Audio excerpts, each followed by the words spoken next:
La mayoría se encuentra una explicación, pero un 5% se queda sin respuesta. Esto es Contacto Alienígena.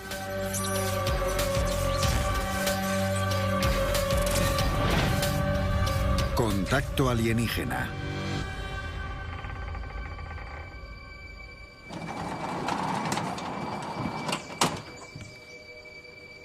Expediente: círculos en las cosechas. Edwin Furr es un granjero de Saskatchewan.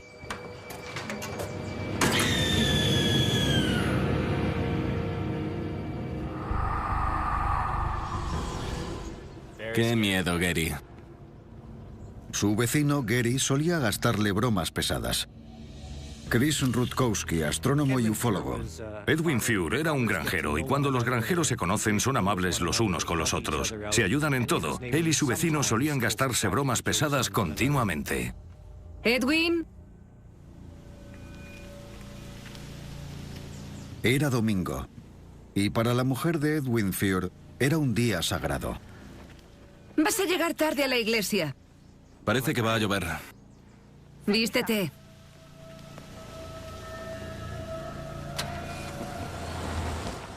Edwin Furr decidió que en vez de ir a la iglesia se pondría a vendimiar para adelantar un poco.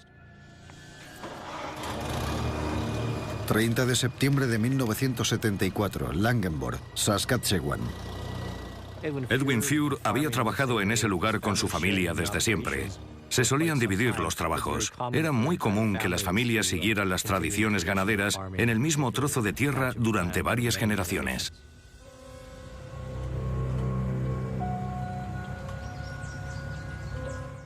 Tuve la oportunidad de hablar con Edwin Furr un par de veces y me pareció un hombre simpático y humilde, el típico granjero de Saskatchewan.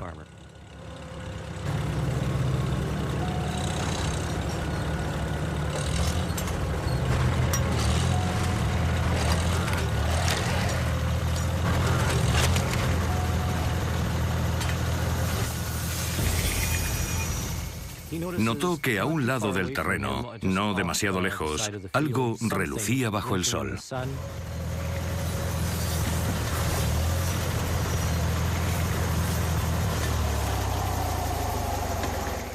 ¿Qué está haciendo este ahora? Robert Powell, químico analítico, director de Research MUFON. Lo primero que pensó es que era cosa de su vecino, que siempre le gastaba bromas. Se acercó a investigar, a ver qué broma le había gastado esta vez.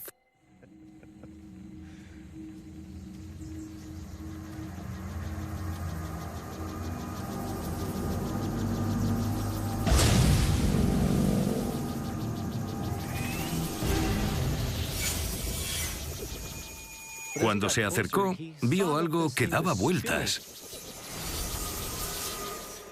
Vio un objeto metálico girando a una gran velocidad.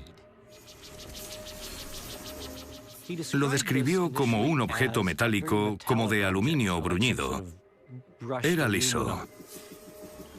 No tenía ningún tipo de imperfección y daba vueltas, algo que le confundió totalmente, porque esto no era algo normal que hubiera visto anteriormente.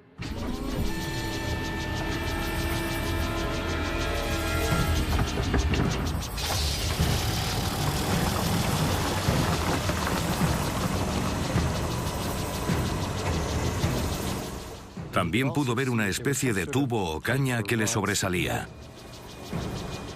Como una sonda que salía del objeto y estaba explorando la zona pantanosa.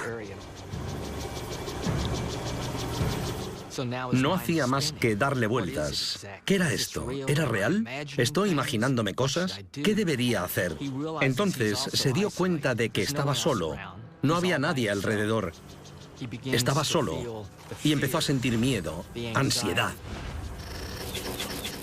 Quería echar a correr y escapar.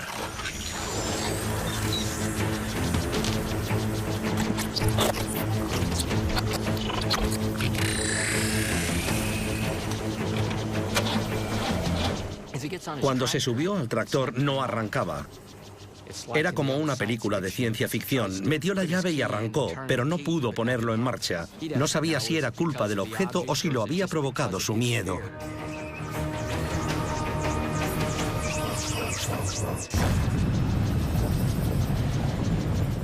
Parecía una operación militar.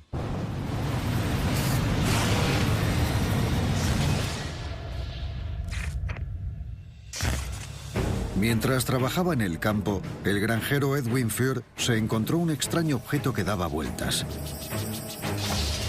Parecía como si estuviera absorbiendo agua del pantano. Es curioso cómo en algunos casos los ovnis han tenido contacto con el agua. Algunos cuentan que los ovnis se han metido en el agua o se han sentido atraídos por depósitos de agua o pantanos. El objeto que estaba sobre el agua se elevó. Y entonces fue cuando Edwin vio algo aún más espectacular.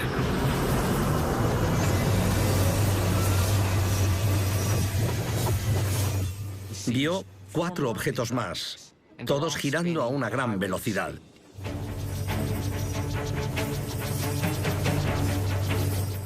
Ver 5 naves al mismo tiempo es algo único.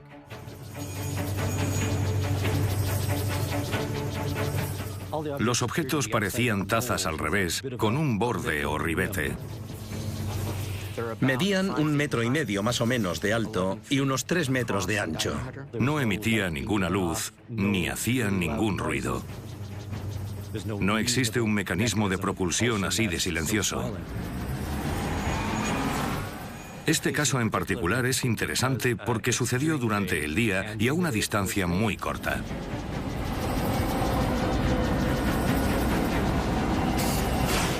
Uno de los objetos ascendió y le salió un poco de gas o humo o algo así. Los otros 4 objetos empezaron a moverse.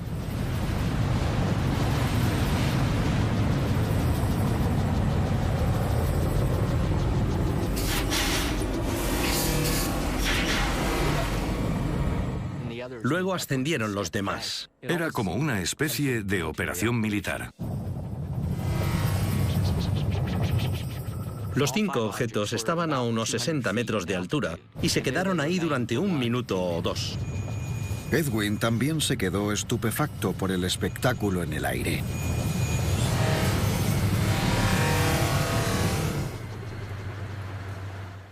Y de repente, los objetos desaparecieron en cuestión de segundos. No sabía qué era esto, ni lo que pensar.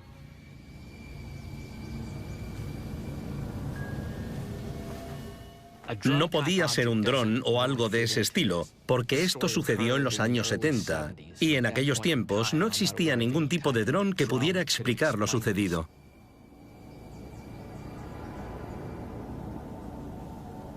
Y vio algo justo enfrente. Edwin caminó hasta el lugar bajo el que había estado esa cosa.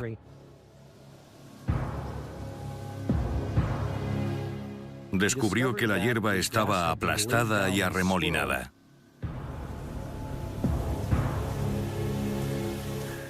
Casi todos los círculos que vio tenían el mismo diámetro.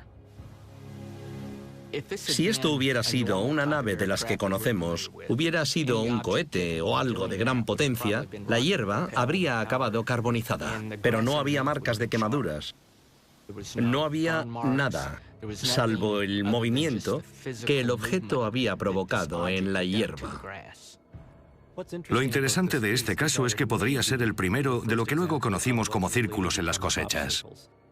En la mayoría de los círculos de las cosechas, los granjeros se levantaban por las mañanas y se encontraban con un elaborado círculo en medio de sus cosechas. Pero en este caso, tenemos un granjero que ve un objeto volador no identificado que es el responsable de los círculos. Básicamente, aplastó la hierba. Pero tenemos que tener cuidado porque la mayoría de círculos en las cosechas ahora se cree que son montajes. Y en este caso, tenemos testigos que vieron objetos crear estos círculos. Normalmente no se ven los objetos.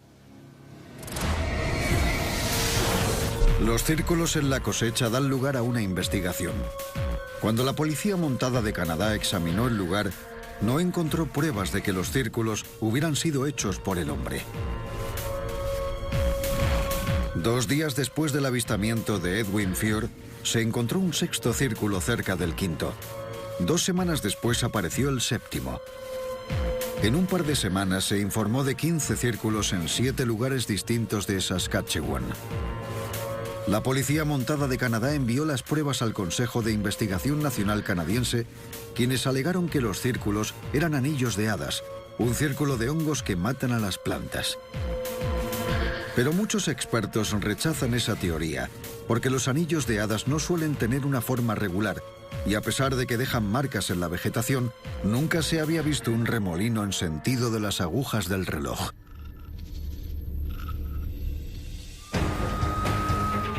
¿Qué ha sido eso? ¿Qué ha sido? Se produjo comunicación entre la nave y un observador. Mejor nos vamos.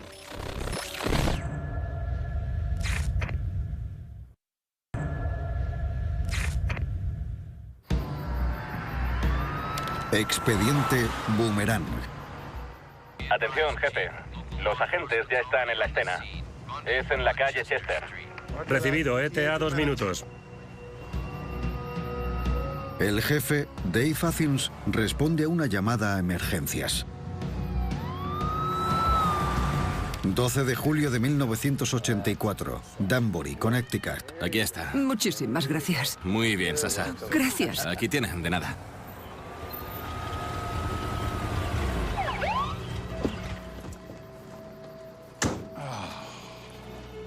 Acabo de hablar con el propietario, jefe. Falsa alarma. ¿Hemos terminado? Sí.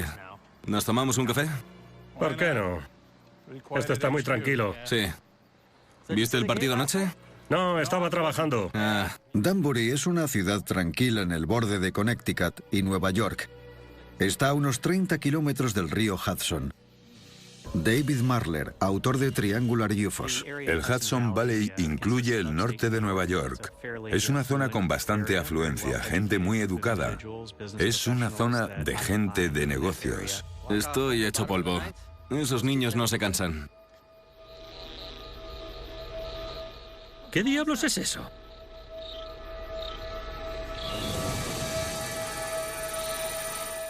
¿Un avión? Mark Rodaiger, director del Centro de Investigación de OVNIs Hynek Center. Dave Athins vio unas luces de varios colores. Eran unas luces en el cielo intermitentes y muy raras. A pesar de que es la parte norte de Nueva York, hay un montón de tráfico aéreo dada la proximidad de la ciudad. La zona alrededor del Hudson Valley es una de las que cuenta con más tráfico aéreo del mundo. No he visto un avión así jamás. Athins se dio cuenta de que el objeto aceleraba y frenaba, y a veces se movía siguiendo un patrón que no parecía tener ningún sentido. ¿Será algún prototipo del aeropuerto local? No lo creo, Smith. Si fuera un avión, volaría a una gran velocidad, y no se movería así. Los aviones no pueden hacer eso. Además de las luces de colores alrededor, había otras luces rojas más pequeñitas en el centro de la nave que luego se movían independientemente en el borde, como si no estuvieran sujetas a la nave. Eso no son luces. Vale, voy a ver qué es. La luz roja parece tener algún tipo de relación con el objeto mayor. Es como si el objeto grande fuera la nave nodriza. La gente denomina nave nodriza al gran objeto que parece arrastrar otros más pequeños. Eso tendría sentido con lo que Athins vio aquella noche. Poco después, varias personas se acercaron hasta donde estaba Athins porque las luces en el cielo llamaban muchísimo la atención. 1812, adelante. Me gustaría saber si alguien ha informado sobre algún tipo de suceso extraño en la zona. ¿Qué es eso? Vaya. ¿Qué hace? ¿Y esas luces? Hasta que el objeto no se acercó más, los testigos no podían ver claramente qué era. Lo describieron como una serie de rayos de luz pegados a estas luces. El objeto era gigante, era imposible no verlo. La gente se preguntaba si bajaría más. Y si lo hacía, ¿qué pasaría? Es peligroso tener 3 o 4 objetos volando sobre una zona transitada por aeronaves. ¿Qué haces, Dave? Creo que deberíamos irnos.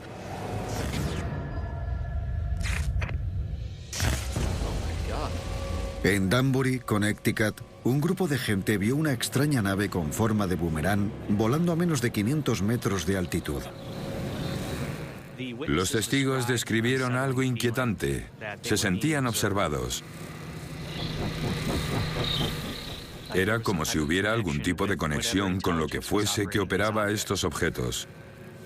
Pensaron que eran paranoias, miedo, no sé. No os preocupéis, amigos, son unos aviones volando en formación. Eso es mentira y lo sabes. Dave Athens reaccionó igual al ovni que cualquier otro testigo que ve algo que no sabe explicar, pero sabe que es real. Sabían que era algo inexplicable, y no había nadie que les pudiera convencer de lo contrario. Sobre todo porque no era el primer avistamiento de Dave Athens. Qué noche tan agradable. Sí, sentémonos aquí.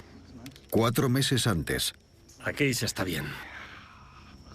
Dr. Philip Hasley, antropólogo e investigador de MUFON. En marzo de ese mismo año presenció un avistamiento con su novia en New Salem, Connecticut, a un par de kilómetros al sur. Qué noche tan bonita. ¿Eso qué es? En ese episodio, vio un anillo de luces de varios colores que se acercó hasta ellos y daba vueltas ante sus ojos. No, en serio, ¿qué es? Imaginaos que se os acerca un objeto de 90 metros. ¡Qué miedo! ¿Pero qué es?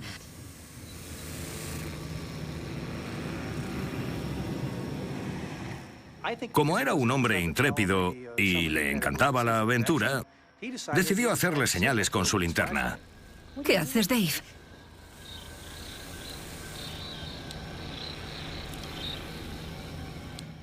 Combinó 3 tipos de luces distintas.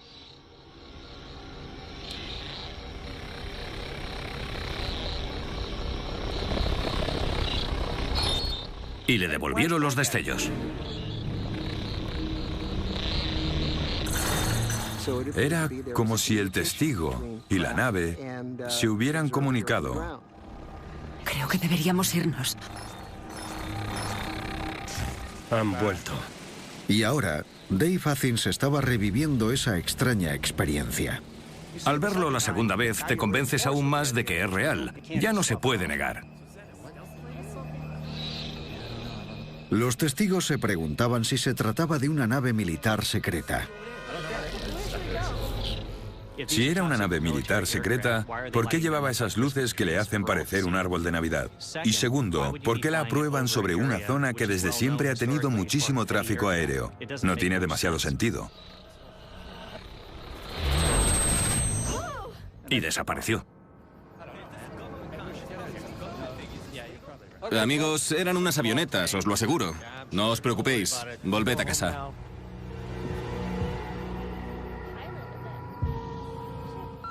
Agente Athens, aquí Ladder 212, ¿me recibe? Adelante, 212. Agente, ha saltado la alarma de incendios de Maple Street. Está todo controlado, pero hay unas luces extrañas en el cielo. El avistamiento forma parte de lo que conocemos como ola de ovnis.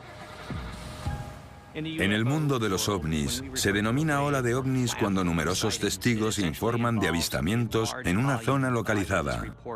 En este caso en particular, entre 1983 y 1986 se produjeron unos 5.000 avistamientos de objetos no identificados en Hudson Valley.